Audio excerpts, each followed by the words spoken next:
ये मेरे वालिद शौकत भट्ट साहब मेरे साथ खड़े हैं। हाँ जी, हम सब मिलकर इनके साथ दिली सदमे और अफसोस का इजहार करते हैं। वाह। ये मेरे वालिद शौकत भट्ट साहब मेरे साथ खड़े हैं। क्या?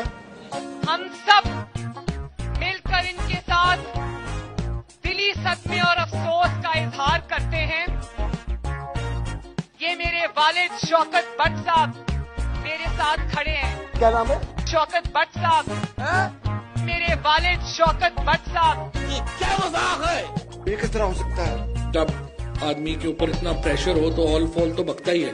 ये लम्हा फिक्र है। अगर ऐसी तब्दीलियत हम तब्दीली नहीं चाहते, कोई शर्म होती है, कोई हया होती है। मेरे वालिद शौकत भट्ट साहब।